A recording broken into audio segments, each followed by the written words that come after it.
Welcome to my channel, a vlog that brings your story about the love of a mafia boss. Now let's listen. The crystal chandeliers caught the light of 1,000 diamonds, scattering it across the ballroom like shattered stars. Each refraction seemed to mock me, reminding me that I was surrounded by wealth I'd never truly possess, acceptance I'd never earn, respect I'd never command. I stood at the edge of the marble dance floor, champagne flute clutched in my hand like a lifeline, and tried to make myself invisible. It never worked. "Oh, look," a voice drifted over my shoulder, pitched just loud enough for me to hear. Vincent brought his little mistake again. How charitable of him. I didn't turn around.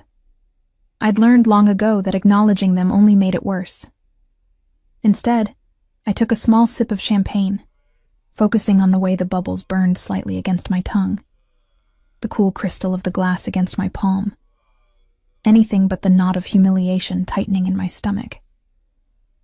"I heard she actually thinks she belongs here," another woman replied, her tone dripping with false sympathy.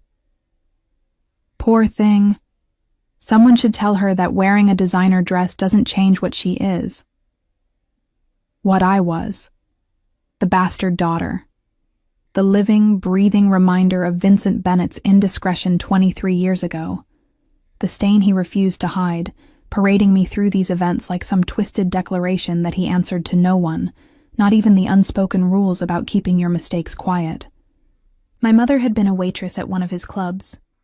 Beautiful, young, and naive enough to believe a man like Vincent Bennett when he said he'd leave his wife.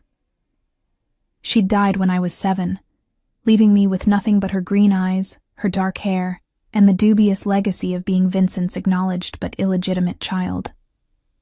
"Chloe." My father's voice cut through my thoughts.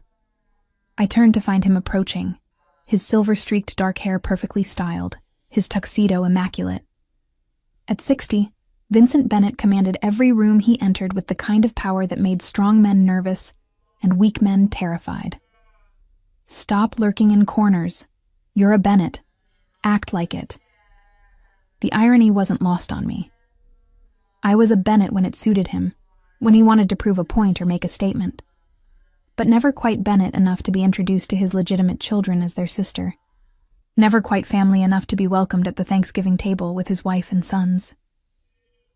"Yes, Father," I said quietly, straightening my spine despite the weight of hostile gazes pressing against me from every direction. He studied me for a moment, his dark eyes unreadable. Vincent had never been cruel to me, not exactly. He'd provided for me generously, paid for my education at the best schools, given me an allowance that most people would consider excessive. But there was a distance between us, a carefully maintained wall that reminded me I was his responsibility, not his daughter. Not really. "The Castellanos are here," he said, nodding toward a cluster of people near the bar. "Antonio wants to discuss the dock situation. Stay visible, but don't engage unless spoken to directly." Translation: stand there and look pretty, be seen as proof of his power to do whatever he wanted, but don't embarrass him by actually trying to participate in the world he'd forced me into. "Of course," I murmured. He walked away without another word, leaving me once again alone in a crowd of people who would never accept me. I moved toward one of the tall windows overlooking the city, needing the illusion of escape, even if actual escape was impossible. These events were mandatory for me, commanded performances where I played the role of the dutiful daughter, while everyone else played their roles too. The women scorning me, the men undressing me with their eyes, my father using me as a prop in whatever power game he was playing that week.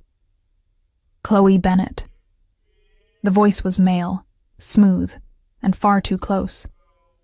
I turned to find Marcus Delacroix standing beside me, his cologne expensive and overwhelming. He was the eldest son of the Delacroix family, married to a woman currently glaring daggers at me from across the room. "You look beautiful tonight. That dress is very flattering." His gaze traveled over me in a way that made my skin crawl, lingering on the neckline of my emerald green gown with undisguised hunger. This was the other side of my existence in this world. While the wives and legitimate daughters saw me as a threat to their social standing, their husbands and sons saw me as something else entirely. Available, accessible. A woman without protection or value beyond what she could provide in dark corners and hotel rooms. "Thank you, Mr. Delacroix," I said, my voice carefully neutral as I tried to step away. His hand caught my elbow, his grip just slightly too tight. "You know, a woman like you must get lonely. All dressed up with nowhere to go, no one to appreciate you properly." His thumb stroked the inside of my wrist, and my stomach turned. "I could appreciate you, Chloe. I could make you very comfortable." I yanked my arm away, my heart hammering. "I'm not interested. Don't be coy." His smile was predatory. "We both know what you are. Your father might dress you up and parade you around, but you're not one of us. You're not wife material, sweetheart. But you could be something else. Something much more enjoyable." Before I could respond, his wife appeared at his side, her expression venomous. "Marcus, darling, come dance with me." She didn't look at me, but her next words were clearly directed my way. Some women have standards. They don't throw themselves at married men, hoping for scraps of attention.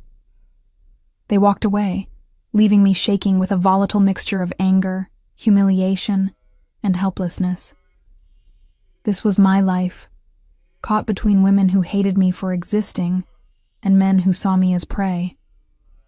No matter how carefully I dressed, how proper my behavior, how silent my presence, nothing changed.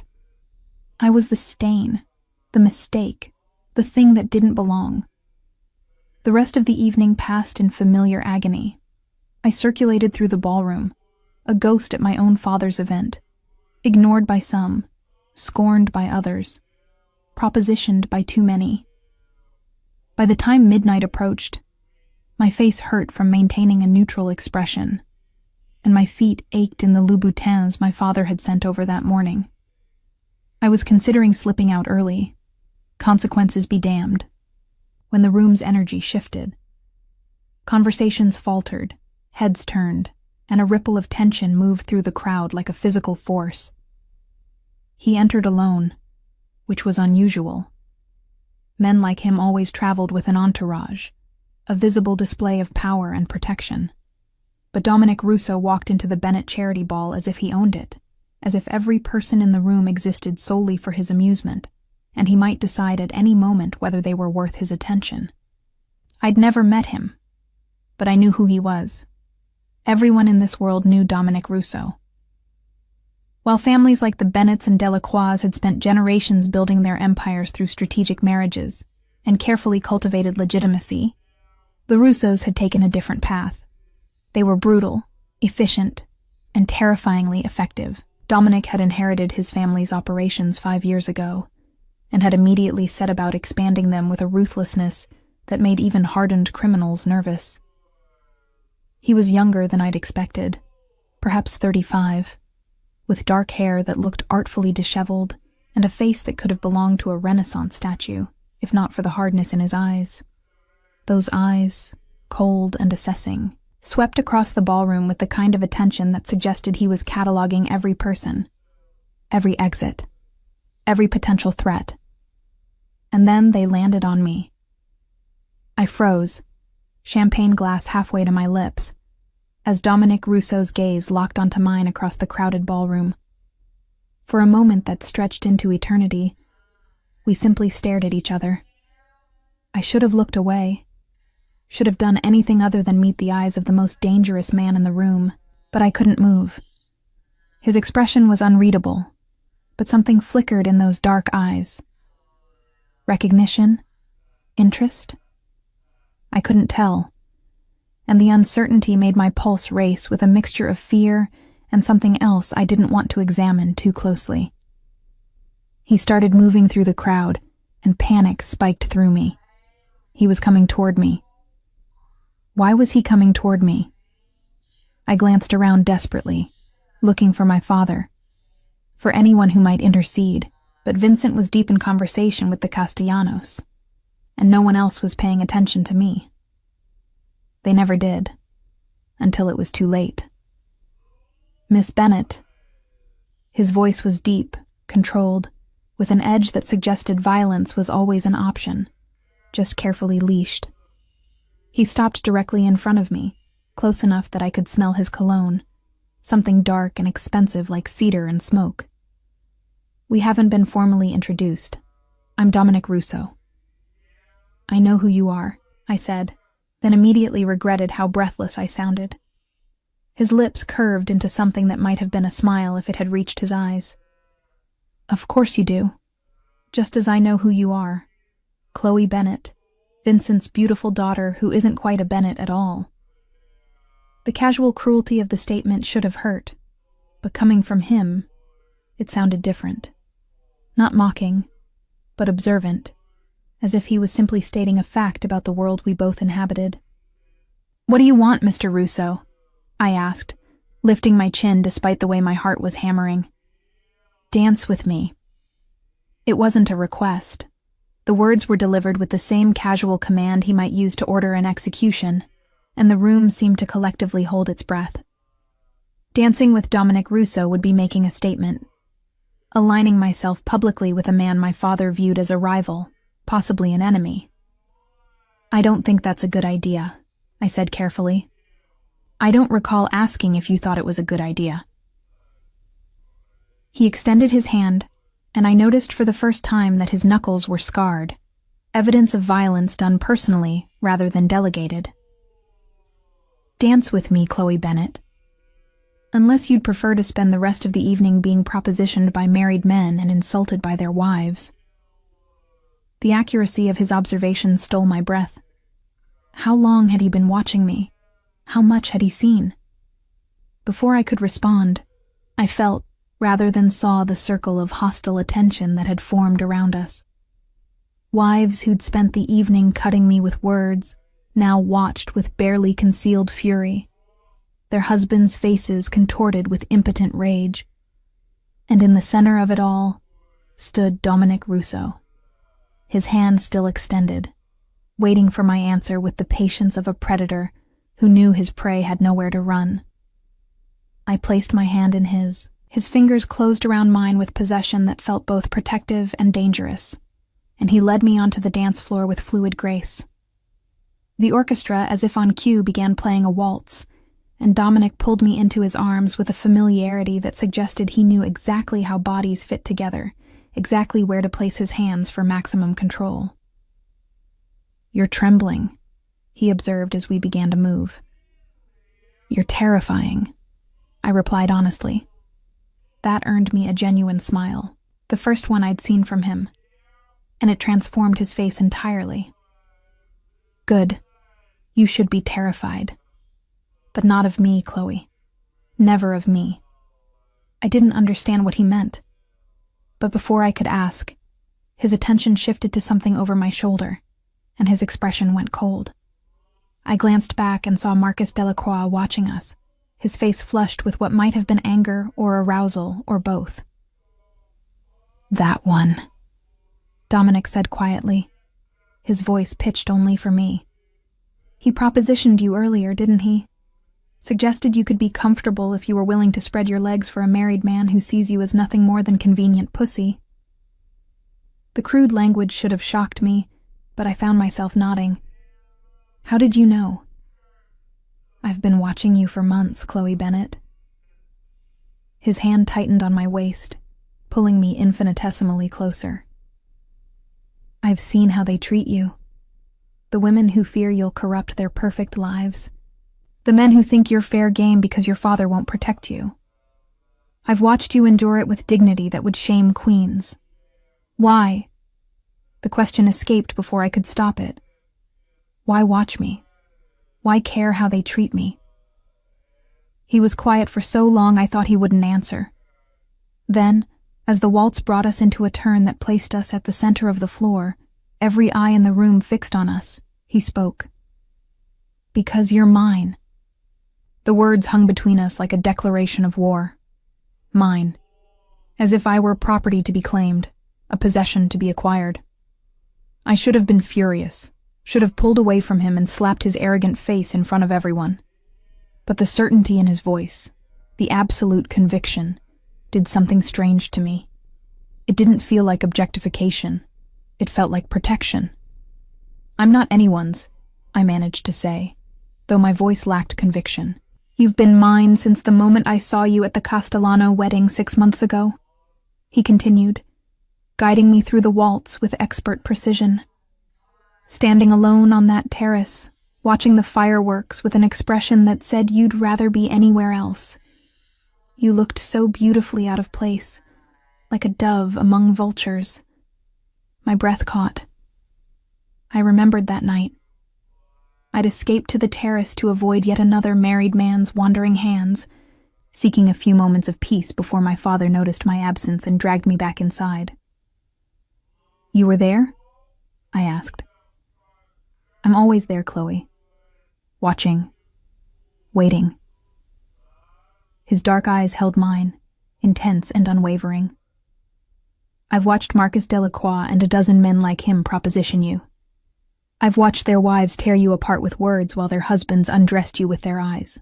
I've watched your father parade you through these events like a trophy he's too ashamed to actually claim." Each word landed like a blow, accurate and painful. "Then you've watched me survive it," I said, finding a shred of defiance. "I don't need you to rescue me." "No," he agreed, and something like respect flickered across his face. "You don't need rescuing. You're far stronger than any of these pathetic people realize, but that doesn't mean you should have to endure their poison alone." The waltz ended, but Dominic didn't release me. Instead, he kept his hand firmly on my waist, his other hand still clasping mine, as if daring anyone to suggest he should let go. The orchestra began another piece, and we continued dancing while around us. Couples awkwardly rejoined or fled the floor entirely. "Your father is watching," Dominic murmured. "He looks displeased." I risked a glance and saw Vincent's face, tight with controlled anger. Beside him, Antonio Castellano was whispering something, his expression calculating. This was bad. By dancing with me, by claiming me so publicly, Dominic was making a statement that would have consequences far beyond this ballroom. "You should go," I said urgently, "before this becomes something bigger than it needs to be. It's already bigger than you realize." His hand tightened on my waist. "I didn't come here tonight for the charity auction or the networking opportunities. I came for you." My heart stuttered. "What?" "Your father has been trying to negotiate with me for months," Dominic explained, his voice low and intimate, despite the dozens of people watching us. "He wants access to my distribution networks, my connections in Europe. He's offered money, territory, alliances with other families. Everything except the one thing I actually want, which is you." The single word sent heat flooding through me, followed immediately by cold reality. "I'm not his to give. He doesn't control me." "Doesn't he?" Dominic challenged. "You're here tonight because he commanded it. You've attended 100 events like this one because he demanded it. You've endured humiliation and degradation because he chose to acknowledge you just enough to make you a target, but not enough to actually protect you." Everything he said was true, and the truth of it burned like acid. Vincent had given me money, education, access to a world I could never truly be part of. But he'd never given me protection. Never stood up for me when the wives sneered or the husbands leered. Never claimed me as his daughter in any way that mattered. "What are you proposing?" I asked, though I wasn't sure I wanted to hear the answer. Dominic's smile was slow and dangerous. "A trade. You, in exchange for everything your father wants from me. My networks, my connections, my support for his expansion into the European markets." The floor seemed to tilt beneath me. "You want to buy me from him?" "I want to give you a choice," he corrected. "Vincent will never agree to simply let you go. His pride won't allow it. And strategically, having a connection to me through you is valuable. But if you agree to become mine willingly, if you choose me, then the negotiation becomes about formalizing something that already exists, rather than trying to force something you don't want. This is insane, I breathed. You don't even know me. I know you better than you think. His thumb traced a small circle on my waist, the touch sending shivers down my spine. I know you graduated top of your class from Columbia, but work as a freelance translator because your father won't acknowledge you enough to give you a real position in his organization. I know you live in a modest apartment in Brooklyn, even though you could afford something much nicer, because you don't want to depend entirely on his money. I know you volunteer at a women's shelter on Tuesdays and Thursdays, helping women escape situations not unlike the one you're trapped in. Each revelation made my pulse race faster. The depth of his knowledge about me should have been frightening, but instead it felt like being seen. Really seen, for the first time in my life. You've been stalking me, I accused. I've been learning about the woman I intend to make my wife, he corrected, and the casual way he said wife made my breath catch. There's a difference. Wife? The word came out as barely a whisper. Did you think I'd proposition you like those married bastards who see you as nothing more than a mistress? His expression hardened. I don't do things halfway, Chloe. When I claim something, I claim it completely. Legally, publicly, permanently. The music swelled around us, and I realized we'd been dancing for 3 songs now. An eternity in this world where appearances and propriety mattered more than anything else. People were definitely talking, and my father's expression had progressed from displeased to furious. He'll never agree, I said. Vincent might want your networks, but he won't let you have me. It would look like weakness, like you'd gotten the better end of the deal. Then we'll have to convince him otherwise. Dominic's voice dropped even lower, his lips close enough to my ear that his breath tickled my skin. Starting with making sure everyone in this room understands that you're already mine, whether the paperwork has been filed or not. Before I could ask what he meant, he spun me out and then pulled me back in, but this time he didn't stop at the appropriate distance. He pulled me flush against him, one hand sliding from my waist to the small of my back, pressing me intimately close while his other hand released mine to cup my face. What are you doing? I gasped, staking my claim. And then his mouth was on mine.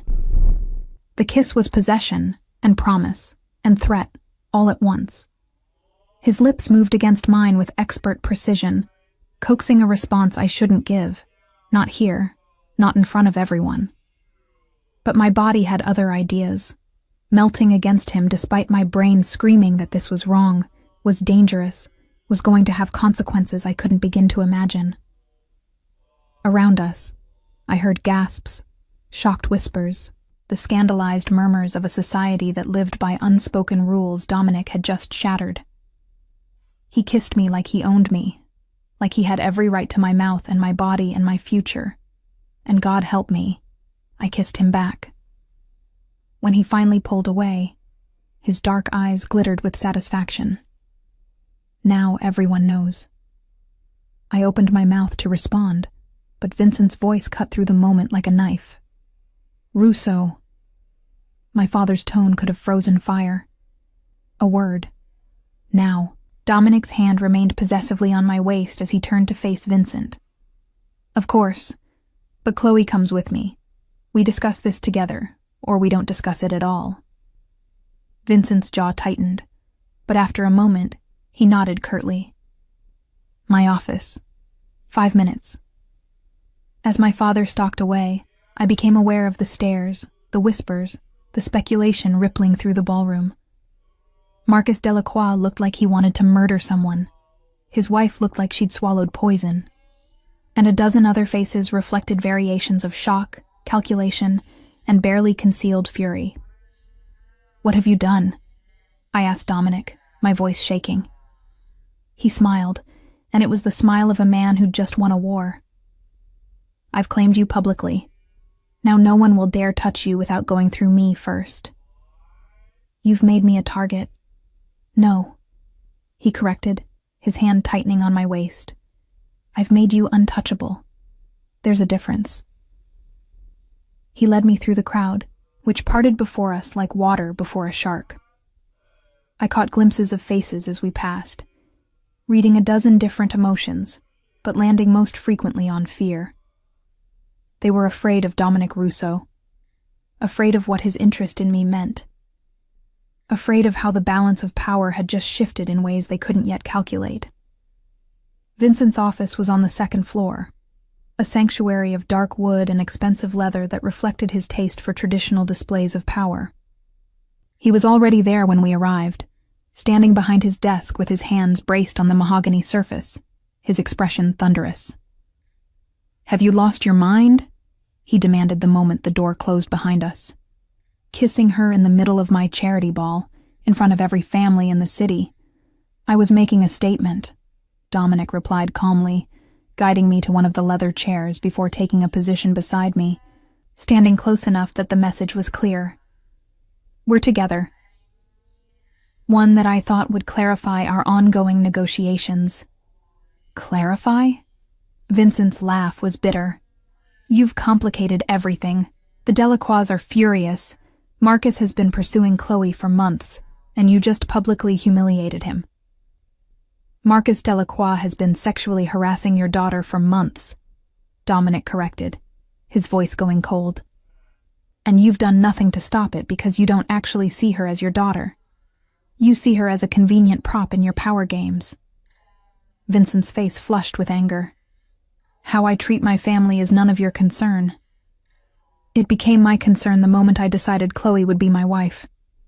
The word wife hung in the air like a bomb. Vincent stared at Dominic, then at me, then back at Dominic, his expression cycling through disbelief, calculation, and finally, reluctant interest. You want to marry her?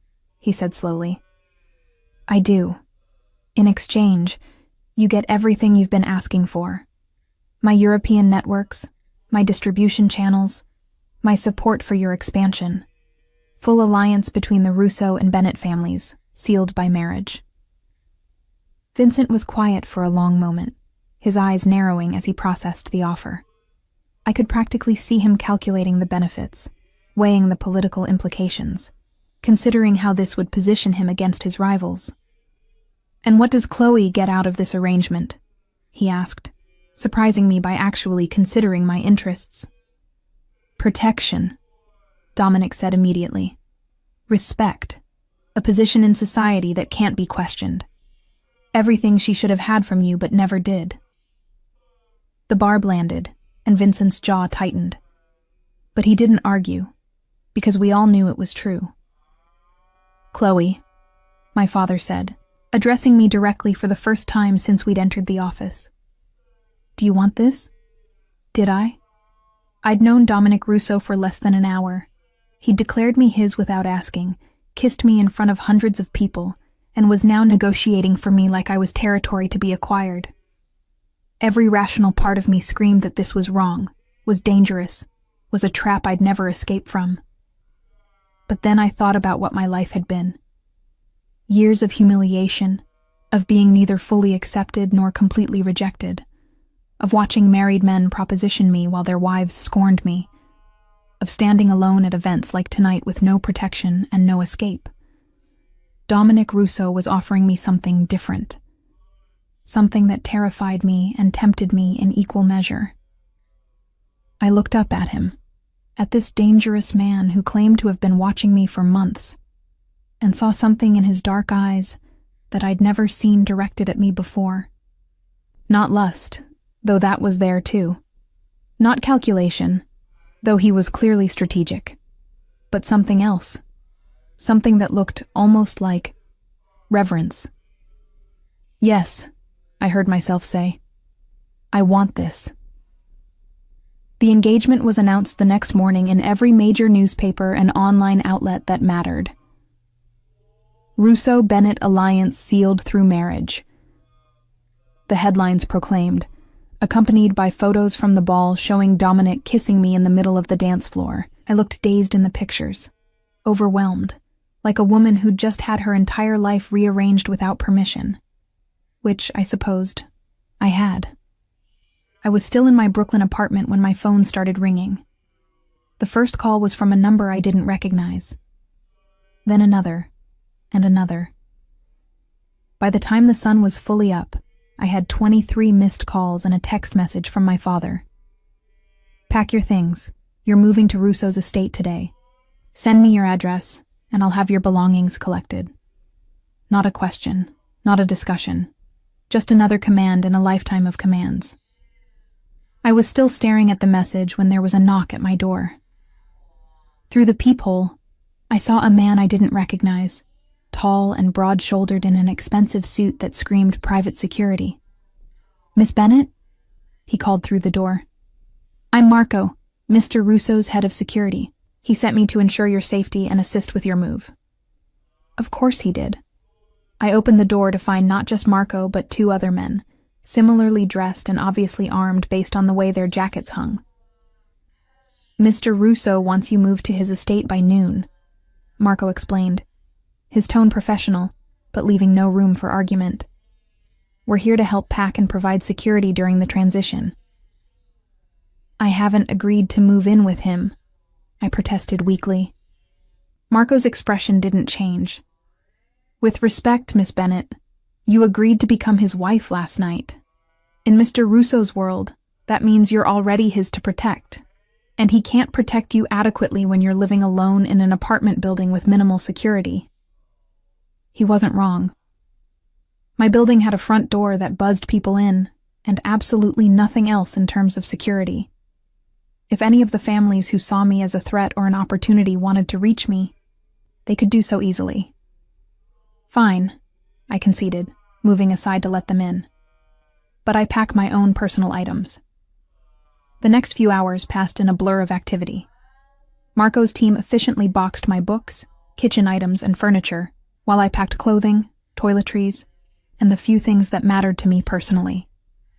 My mother's jewelry box, the photograph of us from my 7th birthday, the last one before she died, my journals, filled with years of thoughts I'd never shared with anyone. By 11 o'clock, everything was loaded into 2 black SUVs, and I was being driven through the city toward an address in the countryside that I'd only seen in magazines. The Russo estate sprawled across 200 acres north of the city, surrounded by walls and security that made it more fortress than home. The main house came into view as we drove through the gates, and my breath caught. It was beautiful in a severe way, all stone and glass and modern architecture that spoke of wealth without ostentation. Unlike the ornate mansions favored by families like the Bennetts, this was sleek, powerful, uncompromising, like the man who owned it. Dominic was waiting on the front steps, dressed casually in dark slacks and a white shirt with the sleeves rolled up to reveal tanned forearms. He looked different from last night, less severe, though no less intimidating. "Chloe," he said, as Marco opened my door. "Welcome home."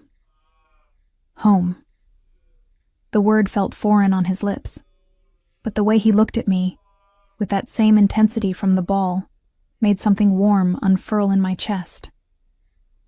"This is happening very fast," I said, accepting his offered hand and trying to ignore the way electricity seemed to jump between our palms. "It needs to." He guided me up the steps and into an enormous foyer that managed to feel both grand and welcoming. "After last night, you're not safe in an unprotected location. There are already 3 families trying to decide if you're an asset to acquire or a liability to eliminate." The casual way he mentioned my potential elimination made my blood run cold. "You could have warned me before kissing me in front of everyone. Would you have let me if I had?" His smile was knowing. He was right. If he'd laid out the full consequences beforehand, I probably would have run. But he'd acted decisively, forcing my hand in his, creating a situation where the only path forward was together. "Let me show you the house," he said, his hand settling on the small of my back in a gesture that was becoming familiar. Possessive but not controlling, claiming but not confining. The tour revealed a space that was far more lived in than I'd expected. Yes, there was wealth evident in every custom detail, every piece of original artwork. But there were also books left open on tables, a kitchen that clearly saw regular use, rooms that felt like they'd been designed for comfort rather than display. "This will be your space," Dominic said, opening a door to reveal a stunning suite with floor-to-ceiling windows overlooking the grounds. "Your office is through there, bedroom here, bathroom there. I've had your things brought up already." I stepped inside, overwhelmed by the sheer size of it. My entire Brooklyn apartment could have fit in just the bedroom portion. "Where's your room?" Across the hall, his voice was neutral, carefully so. "I assumed you'd want your own space, at least initially. When you're ready to share a room, you need only say so." The implication sent heat flooding through me. We were engaged, would be married soon, and eventually we'd share more than just a house. But he was giving me time to adjust, to come to terms with how drastically my life had changed. "Thank you," I said softly. He moved closer, his hand coming up to tuck a strand of hair behind my ear. "I know this isn't how most people get engaged. I know I didn't court you properly, didn't give you time to decide if you actually wanted me. But I meant what I said last night, Chloe. You're mine now. And I protect what's mine." "Why me?" The question had been burning in me since last night. "You could have any woman you wanted. Why choose your rival's bastard daughter?" Something flickered in his dark eyes. "Come with me. There's something I want to show you." He led me back downstairs and through a series of hallways to a room I hadn't seen on the tour. When he opened the door, I gasped. It was an office, but the walls were covered with photographs. Not artwork, but actual photographs of me. At the Castellano wedding, standing on that terrace. At a coffee shop near my apartment, reading a book. Walking into the women's shelter where I volunteered. Attending a dozen different events with my father over the past 6 months. This is... I couldn't find words. "Obsessive?" he supplied. "Probably. But I told you. I've been watching you. What I didn't tell you was why." He moved to stand beside one particular photograph, taken at some outdoor event I barely remembered. In it, I was smiling at something off camera, and my face was lit with genuine joy, so rare in these situations that it transformed me completely. "I saw you at the Castellano wedding," Dominic began, his voice quieter than I'd heard it. "You were everything I'd been told Vincent Bennett's bastard would be. Beautiful, isolated, existing on the margins of a world that wouldn't fully accept you. I expected to feel contempt or pity. Instead, I felt recognition." He turned to face me fully. My mother was the daughter of a grocery store owner. She met my father when she was working as a translator for one of his business meetings. He fell in love with her, married her despite every other family saying it was beneath him. She was never accepted by the wives of the other bosses. They treated her like a curiosity at best, an embarrassment at worst. It destroyed her slowly, that isolation, that constant rejection. My breath caught. What happened to her? "She died when I was 12, he said flatly. Officially, it was a heart attack. Unofficially, it was loneliness, depression, the cumulative effect of years being treated as less than human by people who thought their bloodlines made them superior." "I'm sorry," I whispered. I watched my father retreat into his work after she died. He'd loved her desperately, but he'd never protected her from them. Never made them accept her. Never used his power to shield her from their cruelty. He let the woman he loved be destroyed, because he cared too much about maintaining relationships with families who saw her as beneath them. Dominic stepped closer, his hand cupping my face with surprising gentleness. "When I saw you on that terrace, I saw my mother.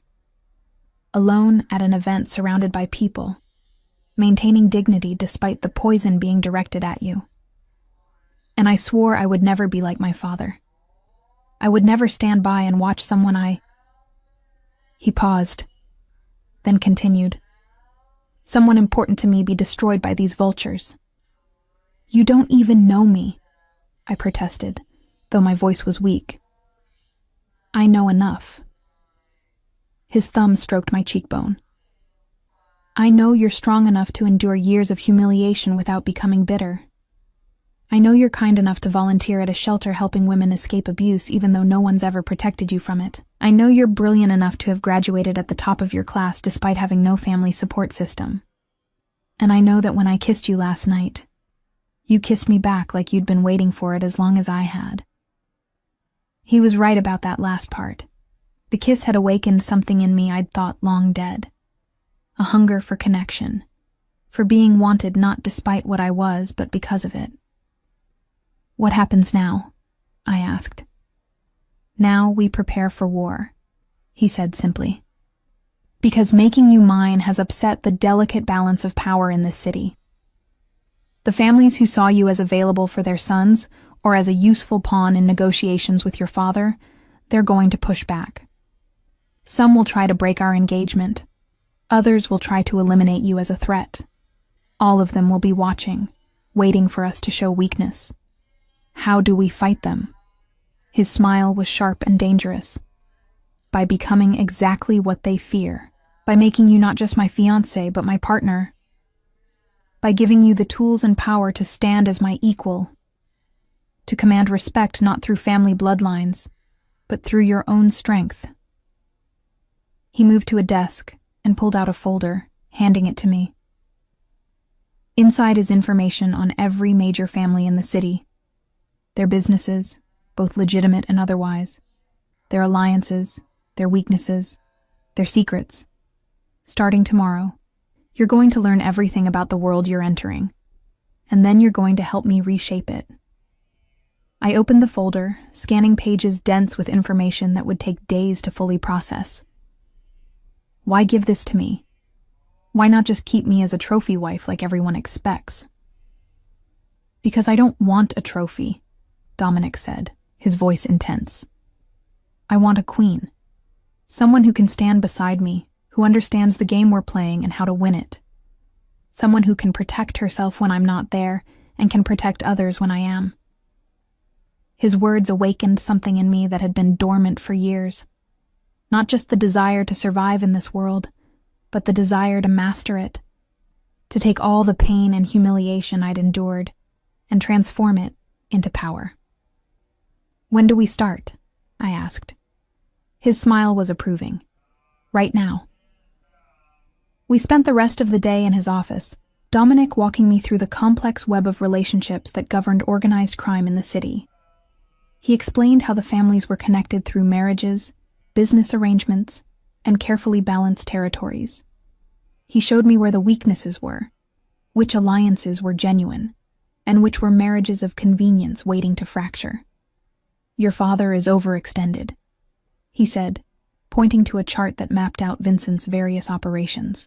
He's been expanding aggressively for the past 2 years, trying to match the Castellanos and the Russos in scope. But he's spread thin. 3 of his businesses are barely profitable, 2 are actively losing money, and he's borrowed heavily to finance it all. And you know this because? Because I hold some of his debt, Dominic said with a slight smile. Not enough to control him, but enough to have leverage. Which is why he agreed to our marriage so quickly. He needs my support to avoid a liquidity crisis. The revelation was startling. So he sold me to solve his financial problems. He made a strategic alliance that benefits both families, Dominic corrected. Though yes, his motivations were primarily financial. Mine, however, were not. I studied the charts, seeing my father's empire with new eyes. The Delacroix family has been courting him for months. They want to merge operations. Yes, Marcus Delacroix specifically has been pushing for it. And part of that push involved positioning himself as a potential husband for you, creating a family connection that would make the merger smoother. My stomach turned. That's why he's been pursuing me. That's why Vincent never stopped him, Dominic said darkly. He was keeping the option open in case my negotiations fell through. You were a bargaining chip, Chloe. One he was willing to trade to the highest bidder. Anger burned through me, hot and purifying. What can I do about it? You can become valuable in your own right, Dominic said. Not as Vincent Bennett's daughter or Dominic Russo's wife, but as yourself. You speak 6 languages fluently, correct? I nodded, surprised he knew that. 3 of those languages are critical for international negotiations. Starting next week, you'll begin accompanying me to meetings, serving as a translator and observer. You'll learn how deals are made, how power is negotiated, how to read people's intentions beneath their words. The prospect was both terrifying and exhilarating. Won't the other families object? Women don't typically participate in business meetings. Then we'll be changing tradition. His voice was firm. Besides, they'll underestimate you because you're a woman, because you're Vincent's bastard, because you're young. That's an advantage. Let them think you're decorative while you're actually learning how to dismantle them. We worked until well past midnight, Dominic patiently explaining the intricate power dynamics while I absorbed information like a sponge desperate for water.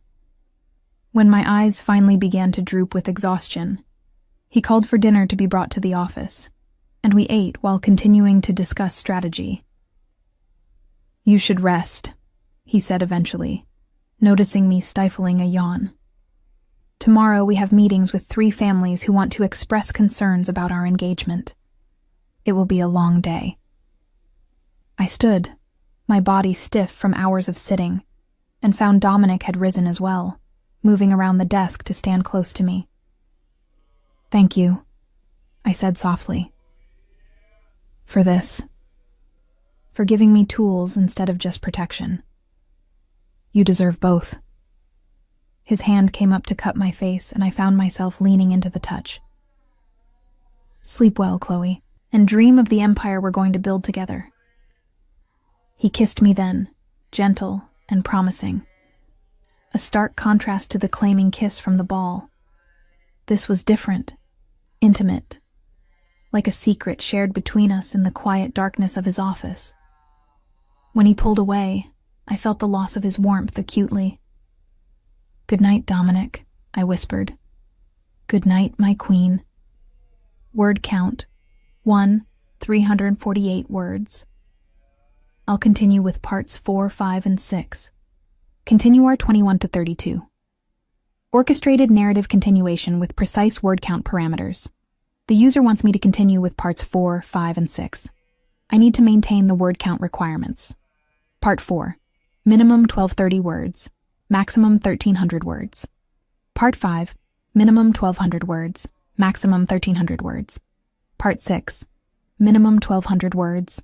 Maximum 1350 words. I need to continue the story following the narrative arc. Part 4. The negotiation. Conflicts with other families. Deeper revelation of threats. Showing Chloe gaining power through influence. Part 5. The web closes.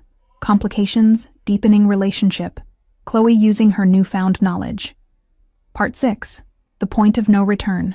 Climax, threat to Chloe. Demonstration of Dominic's power. Her choice to stay. New reality. I need to maintain the tension. Develop the romance authentically. Include intrigue and betrayals as requested. And build to a satisfying conclusion, where Chloe embraces her role as queen beside Dominic. The first meeting was with the Castellano family at 10 the next morning. Antonio Castellano arrived with his wife Teresa and their eldest son Roberto, all 3 wearing expressions that ranged from curious to openly hostile. I sat beside Dominic in his office, positioned not behind him like a secretary, but at his right hand, like a partner. The message was clear, and from the tightening of Antonio's jaw, it was received. Russo. Antonio began, dispensing with pleasantries. This engagement has created complications. Has it? Dominic's tone was mild, but I could feel the tension in his body. I wasn't aware that my personal life required your approval. When your personal life involves Vincent Bennett's daughter and potentially shifts the balance of power in this city, it becomes everyone's concern. Antonio's eyes flicked to me dismissively. No offense, Miss Bennett. None taken, I said coolly. Though I should mention it's future Mrs. Russo now. Teresa Castellanos' expression soured. How progressive. Dominic, surely you can see how this appears. The bastard daughter, suddenly elevated to your wife? It reeks of desperation or strategy, and neither reflects well on you. Then it's fortunate I don't particularly care how it reflects, Dominic replied. Chloe and I are engaged. The wedding will take place in 6 weeks. You're welcome to attend or not, but the outcome remains the same. Roberto leaned forward, his eyes on me with an intensity that made my skin crawl.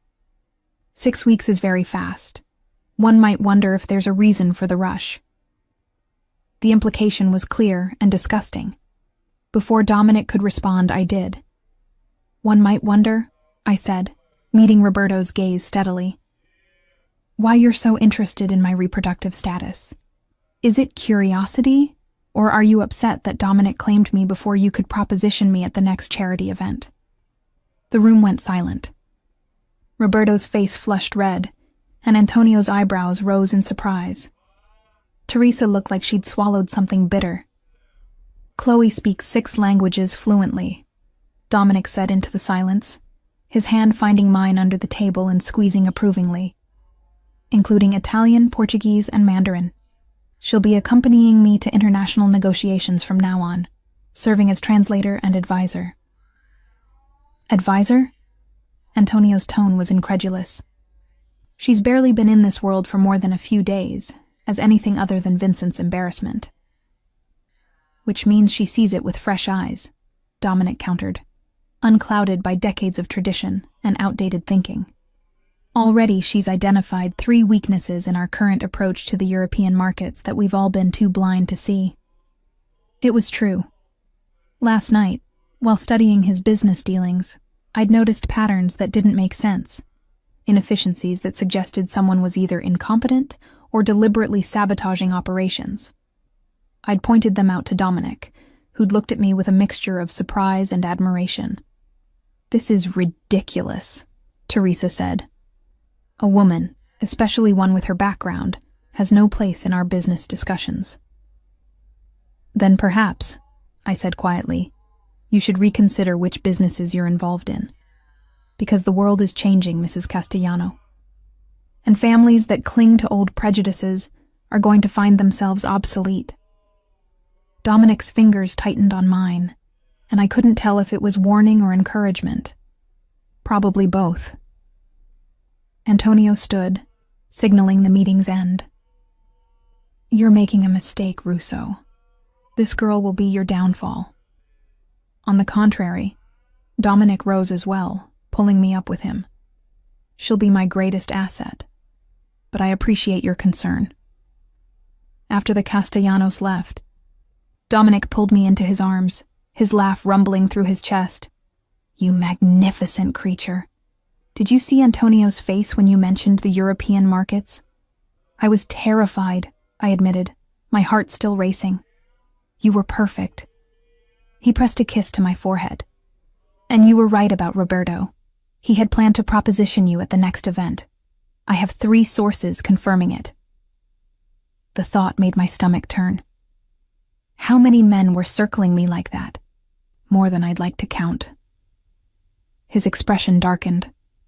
But they're all backing off now. Word is spreading that touching you means going through me, and no one wants that war. The next meeting was worse.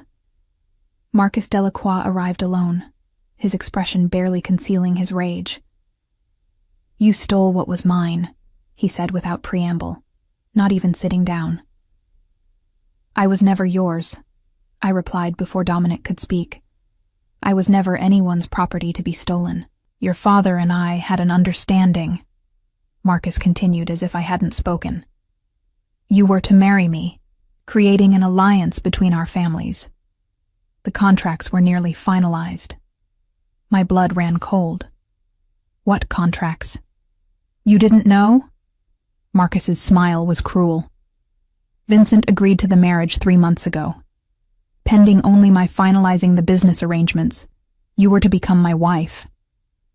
I looked at Dominic, whose expression had gone dangerously still. Is this true? It's true that Vincent and Delacroix discussed it, Dominic said carefully. But no contracts were signed, and more importantly, you were never consulted. She's his daughter, Marcus spat. He has the right to arrange her marriage. Actually, I said, my voice shaking with fury, he doesn't. I'm 23 years old, legally an adult, and I have never agreed to marry you. Whatever understanding you thought you had with my father is void. Marcus's face contorted with rage. You little bitch. You think Russo actually wants you? He's using you to get to your father's European connections. Once he has what he needs, you'll be discarded just like every other bastard who got too comfortable. Dominic moved so fast I barely saw it. One moment he was seated beside me, the next he had Marcus pinned against the wall, his forearm pressed against the other man's throat. You will apologize to my fiancé, Dominic said, his voice deadly calm, or I will ensure you spend the rest of your very short life regretting those words. Dominic, I said, standing but not approaching. Something in me understood that this was a moment where he needed to defend me, needed to make this statement. Let him go. Not until he apologizes. Marcus's face was turning red from the pressure on his throat, but his eyes burned with hatred. I'm sorry, he choked out. My apologies, Miss Bennett. Dominic released him, and Marcus stumbled, gasping for air. Get out, Dominic ordered. And tell your father that any future communications regarding Chloe should go through me. She's mine to protect now, and anyone who threatens her threatens me. After Marcus left, I found myself shaking, the adrenaline catching up with me. Dominic was there immediately, his arms around me, his warmth steadying. He's lying, he murmured against my hair. I'm not using you. I don't need your father's connections badly enough to marry someone I didn't want. I know, I said, surprising myself with the truth of it. In the short time I'd known Dominic, he'd been ruthless, possessive, overwhelming, but never dishonest. He told me exactly what he wanted and why, without pretty lies or manipulation. Your father, however, Dominic continued, his voice hardening, has some explaining to do. He was negotiating your marriage without your knowledge or consent. The betrayal cut deep, though it shouldn't have surprised me. Vincent had never treated me as a daughter with agency, always as a resource to be deployed strategically. I need to confront him, I said. We'll confront him together. Dominic's hand cupped my face, tilting it up so I had to meet his eyes. You're not alone anymore, Chloe. Whatever battles you fight, I fight them with you. We drove to my father's office in the city, Dominic's hand never leaving mine. Marco drove while 2 other security personnel followed in a second vehicle. The show of force wasn't lost on me. This wasn't just a family visit. It was a statement. Vincent was in a meeting when we arrived, but his secretary took one look at Dominic's face and immediately interrupted. What the hell were you thinking? I demanded the moment we entered his office, not giving my father a chance to speak first. Arranging my marriage to Marcus Delacroix without even telling me? Vincent's expression cycled through surprise, calculation, and finally resignation. It was good strategy. The Delacroix family has resources we need. I'm not a resource. My voice rose despite my attempts to control it. I'm your daughter. You're a Bennett, Vincent corrected coldly. That means you serve the family's interests.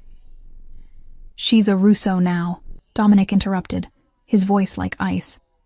Or will be in 6 weeks, and Russos protect their own, Vincent. Something you clearly never learned. Don't lecture me about family, Vincent snapped. You've known her for less than a week.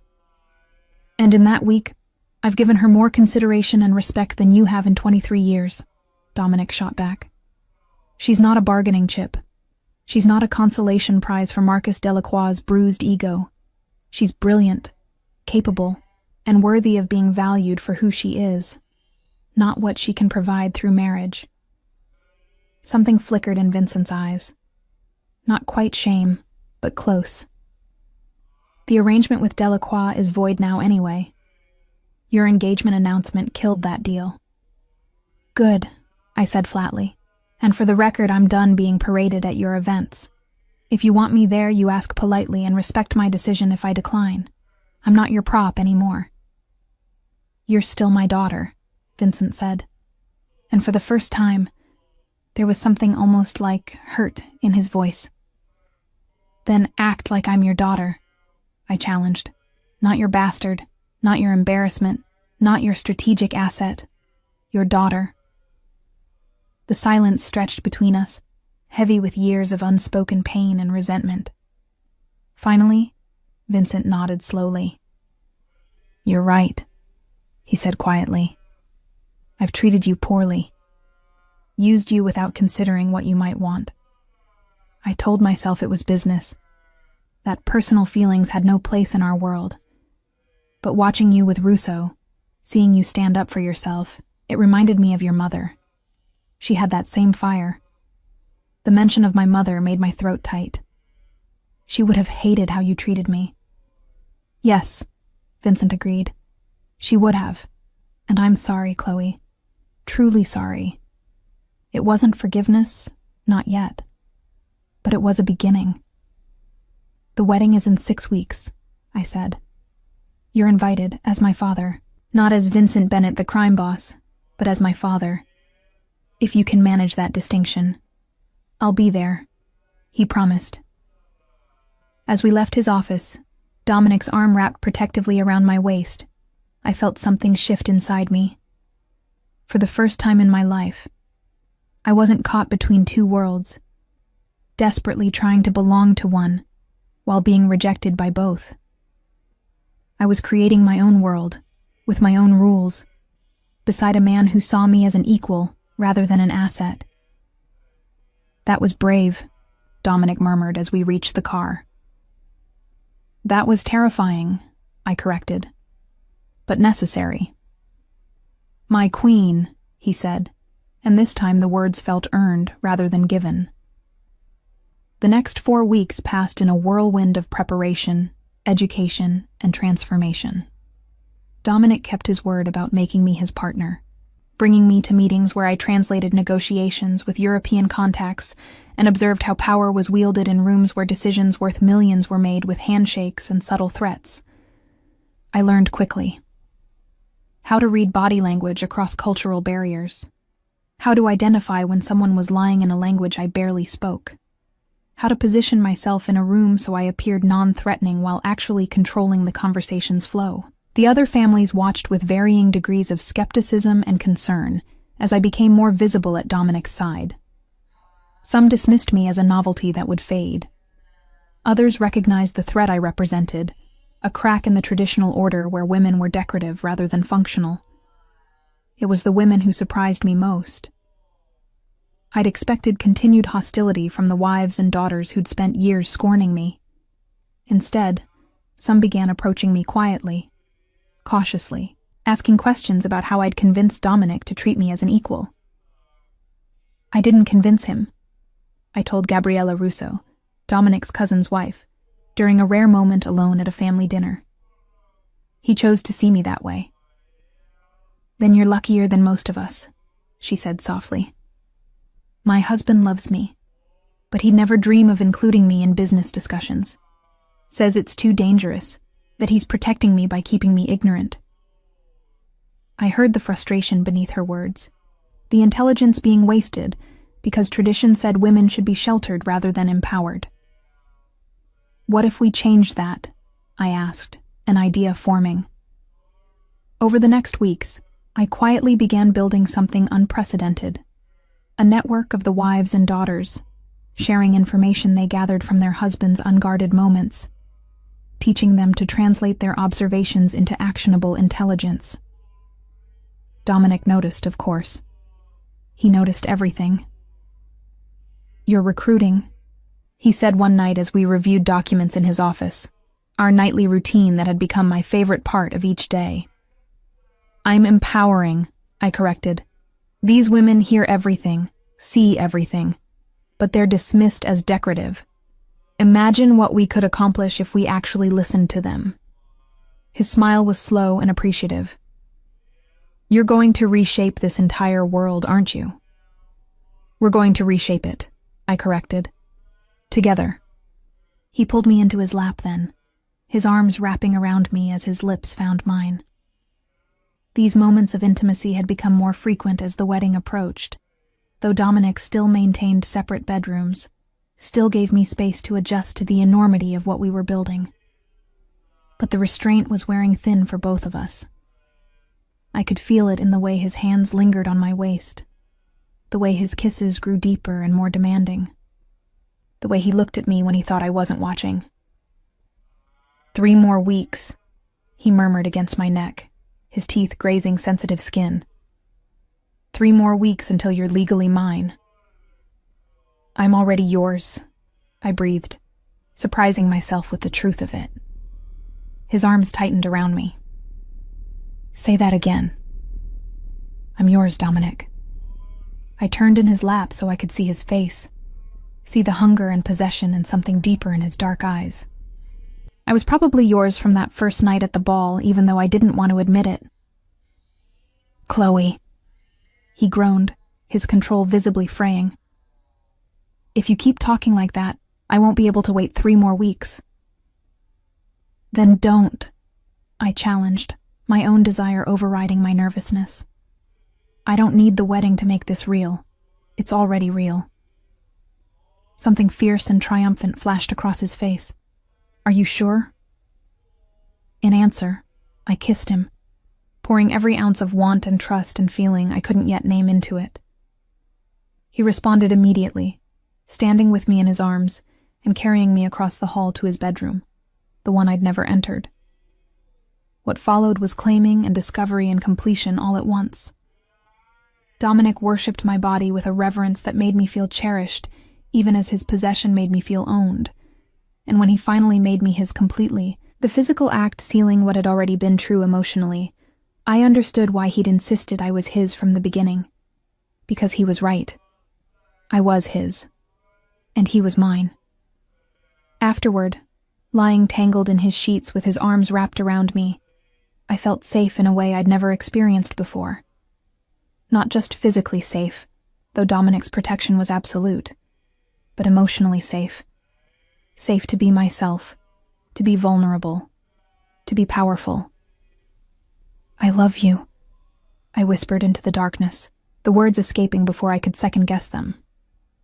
He went very still, then rolled to face me, his dark eyes intense even in the dim light. "What did you say?" "I love you," I repeated, more certain this time. "I know it's fast and probably crazy, but I do. I love you, Dominic Russo." His kiss was tender and fierce and absolutely devastating. "I've loved you since I saw you on that terrace," he confessed against my lips. "Watching you stand alone with such dignity, refusing to let them break you. I fell in love with your strength, Chloe, and every day since has only made me love you more." We made love again, slower this time, and I understood the difference between claiming and loving, between possession and partnership. Dominic was both, would always be both, but the foundation was love. The next morning, I woke in his bed for the first time to find him watching me with an expression that made my heart stutter. "Move your things in here," he said. "I don't want to spend another night without you." I agreed without hesitation, but our happiness was short-lived. That afternoon, while Dominic was in meetings and I was working in what had become our shared office, Marco appeared in the doorway, his expression grave. "Mrs. Russo," he said, using my future title. "We have a situation." My blood ran cold. "What kind of situation?" "Vincent Bennett was attacked an hour ago outside his office. He's alive but badly injured. He's asking for you. I was in the car within minutes, Dominic having been pulled from his meeting to accompany me. My father was in the hospital by the time we arrived, his face bruised and bandaged, but conscious. "Chloe," he said when I entered, his voice rough. "I need to tell you something. About your mother." "What about her?" I asked, taking his hand. "She didn't die in an accident," he said, and my world tilted. "She was killed. By Marcus Delacroix's father, as retaliation for me refusing a business deal. I've kept it secret for 16 years, but Marcus knows. And he's threatening to expose everything if you don't leave Russo and marry him." Rage, pure and incandescent, flooded through me. "He killed my mother?" "His father did," Vincent clarified. "But Marcus has known for years and said nothing. He's using it now as leverage." I looked at Dominic, whose expression had gone deadly cold. "He won't get away with this," Dominic promised. "None of them will." "What are you going to do?" I asked. His smile was terrifying. "I'm going to give you justice, my love, and then I'm going to make sure no one ever threatens you again." The revelation about my mother's death changed everything. The sorrow I'd carried for 16 years, believing she'd died in a senseless accident, transformed into focused rage. Marcus Delacroix's family had murdered her, and he'd known, had kept silent, and was now trying to use that knowledge to force me into marriage. It was monstrous, and it required a monstrous response. "We need evidence," I said to Dominic that night, my mind working through possibilities with a clarity born of fury. Proof that his father ordered the hit. Proof that Marcus knew and concealed it. Without evidence, it's just my father's word against theirs. "I have people working on it," Dominic assured me. "But Chloe, this is going to get ugly. The Delacroix family won't go down quietly." "Good," I said coldly. "I don't want quiet. I want them destroyed." Over the next week, Dominic's investigators uncovered a trail of evidence that painted a damning picture. Marcus's father had ordered my mother's death as punishment for Vincent's refusal to cede territory in a territorial dispute. The hit had been made to look like an accident, a car running a red light and striking her as she crossed the street. The driver had disappeared immediately afterward, paid off and relocated. And Marcus had known for at least 5 years, having discovered documents in his father's files after the old man's death. He'd kept silent, seeing the information as potential leverage. When I'd rejected his advances, when Dominic had claimed me, Marcus had decided to use his ace card. But he'd underestimated 2 things: Dominic's resources and my capacity for strategic vengeance. "I want to confront him," I told Dominic. "Face to face, with evidence in hand." "It's dangerous," he warned. "I don't care." My voice was steel. "He threatened to use my mother's murder as a bargaining chip. He needs to see that I'm not the scared bastard daughter anymore. I'm your wife, your partner, and I'm more dangerous than he ever imagined." Dominic's expression filled with fierce pride. "Then we'll do it together." We arranged a meeting at Neutral Territory, a restaurant owned by the Castellanos, who'd agreed to host in exchange for advance notice of what evidence we'd uncovered. Antonio Castellano had no love for the Delacroix and saw opportunity in their potential downfall. Marcus arrived with his father's old attorney, clearly expecting some kind of negotiation. His expression when he saw me sitting beside Dominic, files spread before us, was almost comical. "What is this?" he demanded. "This," I said calmly, "is the end of your family's power in this city. We have evidence that your father ordered my mother's murder 16 years ago. We have documentation of the payoffs, witness statements from people involved in covering it up, and most damningly, we have emails from you discussing this information with your attorney, debating how best to use it as leverage." Marcus's face went white. "You can't prove any of that. We can prove all of it, Dominic said coldly. And we're prepared to release it to the district attorney unless you agree to our terms. What terms? Marcus's attorney asked, clearly calculating damage control. The Delacroix family divests completely from all operations in this city, I said, having rehearsed this moment. You sell your territories to families we designate at prices we determine. You publicly apologize for the murder of my mother and your attempted manipulation, and Marcus specifically agrees to never contact me or any member of my family again. That's everything we have, Marcus protested. You'd destroy us. You destroyed my mother, I replied, my voice cutting. This is mercy. The alternative is Dominic ensuring you meet the same fate she did. The threat hung in the air, and I saw Marcus finally understand the position he was in. Dominic Russo wasn't bound by the same rules of civility that had protected him before, and I wasn't the vulnerable bastard daughter anymore. I was a woman with power, protection, and a burning need for justice. We'll agree to your terms, the attorney said finally, recognizing when his client was beaten. Good, Dominic said. You have 48 hours to begin the divestment process. Miss a single deadline, and the evidence goes public. As Marcus left, defeated and furious, I felt something settle inside me. Not quite peace. Nothing could bring my mother back, but closure. Justice, in the only form this world would recognize. How do you feel? Dominic asked once we were alone. Powerful, I admitted. Is that wrong? Should I feel guilty for destroying his family? They destroyed yours first, he said simply, and you gave them an out. Death would have been justice in our world. You chose exile instead. That's mercy, not cruelty. The wedding took place 2 weeks later, a grand affair that brought together every major family in the city.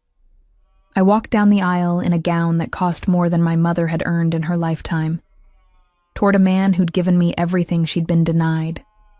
Protection, respect, power. Vincent gave me away, tears in his eyes as he placed my hand in Dominic's. Take care of her, he said quietly, the way I should have from the beginning. Always, Dominic promised. The ceremony was traditional, the vows eternal, but the meaning was entirely our own. When Dominic kissed me as my husband for the first time, sealing our union before hundreds of witnesses, I felt the final pieces of my old life fall away. I was no longer Chloe Bennett, the bastard daughter, the embarrassment, the woman caught between worlds. I was Chloe Russo, queen beside a king, partner to the most powerful man in the city, architect of a new order where women like me could be valued for intelligence rather than just beauty. The reception was lavish, but my favorite moment came late in the evening, when the wives and daughters I'd been quietly empowering approached me together, a show of solidarity that didn't go unnoticed by their husbands. You've given us hope, Gabriella said quietly, shown us that we can be more than decorative. Thank you. Thank yourselves, I replied. You've had this power all along. I just helped you see it. That night, in the honeymoon suite of the hotel where we'd celebrate before flying to Italy in the morning, Dominic pulled me into his arms. Do you have any regrets? He asked. I thought about the question seriously. My life had changed so dramatically in just 2 months. I'd gone from isolated and scorned to powerful and protected. I'd found love with a man who'd claimed me possessively but treated me as an equal. I'd gotten justice for my mother and reshaped the world that had tried to break me. None, I said honestly. This is exactly where I'm meant to be. With me, he said, not quite a question. With you, I confirmed. Building an empire together, protecting each other, loving each other. His kiss was thorough and claiming, a reminder that despite all the power I'd gained, I was still his. But the beauty was that he was equally mine, as we made love that night. Our first as husband and wife, I understood finally what it meant to be both possessed and free. Dominic owned me in the ways that mattered, my heart, my loyalty, my body, but he'd also freed me to be powerful in my own right. 6 months later, I stood in Dominic's office, now our office, reviewing reports from the network of women I'd built. They'd uncovered 3 major weaknesses in rival families' operations, information that had allowed us to expand our influence while appearing to do nothing at all. "You're terrifying," Dominic said admiringly, reading over my shoulder, "in the best possible way." "I learned from the best," I replied, turning to kiss him. "We should celebrate," he murmured against my lips. "I have news that I think you'll appreciate." "What news?" "The Delacroix family has completely divested from the city. Marcus has relocated to Europe, where he'll spend the rest of his life being irrelevant. Your mother's justice is complete." Tears pricked my eyes, but they were tears of relief rather than sorrow. "Thank you." "Don't thank me," Dominic said seriously. "You did this, Chloe. You stood up for yourself, demanded justice, and wielded power with precision. All I did was provide resources. You did more than that," I argued. "You saw me when I was invisible. You claimed me when no one else would. You gave me the tools to become powerful in my own right, rather than just protecting me." "Because you deserved it," he said simply, "and because a queen needs a throne, not just a crown." I kissed him deeply, passionately, grateful for this man who'd disrupted my life so completely and given me everything I'd never known I wanted. "I love you," I whispered. "I love you, my queen," he replied, "now and always." As we stood together in our office, planning the next phase of our empire, I realized that the scared woman who'd been humiliated at a charity ball just months ago had died. In her place was someone stronger, fiercer, more capable than I'd ever imagined being. Dominic had claimed me that night with a demand to dance, making men vanish with his mere presence. But what he'd really done was show me how to claim myself. And together, we'd built something unprecedented. An empire where power came not from blood or tradition, but from intelligence, strategy, and the courage to challenge every rule that said women like me didn't belong. I belonged. Beside Dominic, as his partner and equal. Ruling together over a world we were reshaping one bold decision at a time. And anyone who thought the bastard daughter wasn't worthy of a crown could watch as I wore one anyway, earned through strength rather than given through birth. This was my happy ending. Not rescue, but partnership. Not submission, but power. Not being claimed by a king, but becoming a queen in my own right. And it was perfect.